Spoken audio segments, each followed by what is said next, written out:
Don't all go. Got to get your picture. I'm a photographer, so, I'll use this eventually. Hi, thank you for having me. I'm Aaron Paley, and I have been working on changing Los Angeles my entire life. That's over half a century.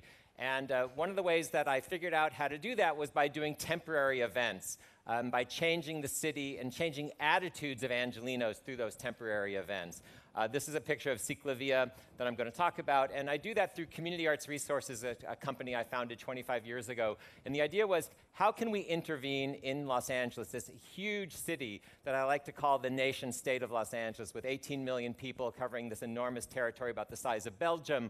When you think about it, how can we do something, and how can we actually move that city in a new direction? And I grew up in the San Fernando Valley in Los Angeles in the 60s when we thought we were building the city of tomorrow. We were building that future city, a resilient city. And it was going to be resilient because we were going to use not trains, we were going to use the automobile, because that was the future, right? That was going to be the resilient city. We were going to be able to respond. It was going to be the answer. And it was the answer because it allowed us to live in our beautiful houses and go to the mountains and go to the beach. And the joke was that you could get anywhere in Los Angeles in 20 minutes, and it was true until about 1980. It was true. And we did everything in our cars. We worshipped in our cars, we lived in our cars, and we dined in our cars. This is Tiny Nailers, which was this wonderful drive-in restaurant. And the cars really answered the issue of scale in the city, which was, how do we, if you can see that, you can see all those different cities that fit inside of Los Angeles. And there are still 87 other cities in the county, and there's still the whole Orange County and San Bernardino, Riverside County that aren't even part of this. So it's just an enormous city, and the idea was that cars were going to solve those issues. But what they did was they just created new problems of their own. And so I started working on the idea of intervening in the city through temporary events. This is an event I did in the early 80s called the Festival of Masks, taking over Wilshire Boulevard. And the idea was we started small. We didn't think that we were ever going to get to this point that we would tip the whole city. But the idea was, how could we intervene? Well, what was happening was that LA itself was changing over the last 40 years, especially in the last 30, and the demographics of LA had shifted radically, and they had become completely different. And so now we have an immigrant city, a pluralistic city, and this is a photograph that I took from my building in 2006 of the Immigrant Rights March. Just absolutely incredible, 1 million people in the streets. So that idea of looking to other examples from South America, Mexico City, about how we could change LA, led me to CicLAvia in Bogota. And if you haven't heard of it, it's a simple idea that they started 40 years ago. You take the cars off the streets, and you give the streets back to people. That very simple idea, we said, could we do this in Los Angeles? And everyone said, absolutely not. But we took it to the mayor, and Mayor Villaraigosa, to his credit, said, go ahead, go for it. So that partnership with the city allowed us to move forward as a small not-for-profit. We raised the $100,000 we needed, and we created the first CicLAvia on 10-10-10. And now, 13 CicLAvias later, we have become kind of the love child of Los Angeles. The place of cars is now in love with the car-free event.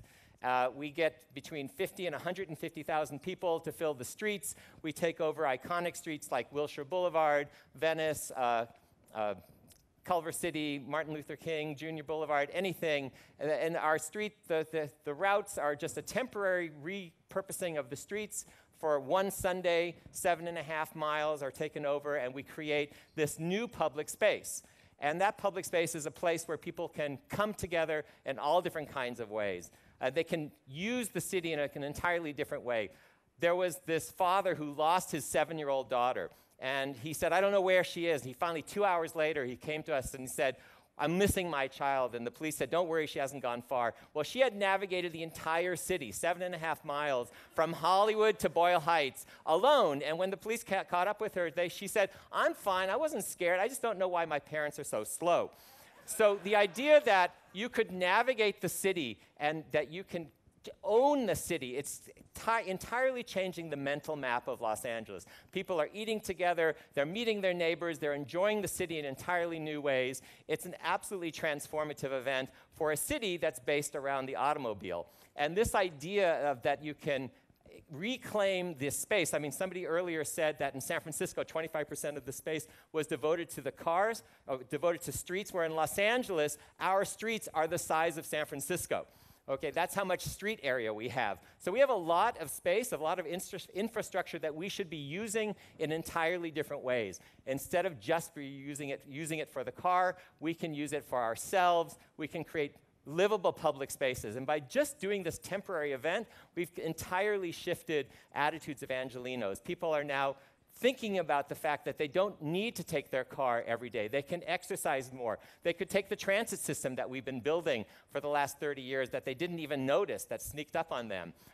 They can bicycle to work. They have options. We're finally moving to a post-car city. It's not one where the car will completely disappear, but it's one where now Angelenos have options. And CicLAvia gives them that incentive to explore those options every time we do it, which is now 4 times a year, and the mayor has challenged us to do it once a month.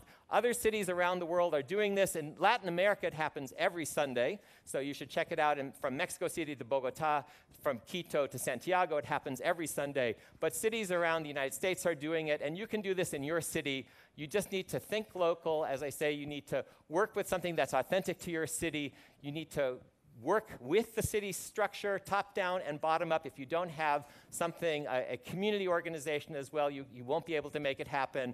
And you need to kind of bust open the silos. What I love about this project is I was working in one area, public space and the arts, and all of a sudden I'm working in public health, active transportation, urbanism, and that's what CicLAvia does. It brings everything together. So this is an idea that can happen anywhere, and a temporary event can change people's attitudes forever. Thank you very much.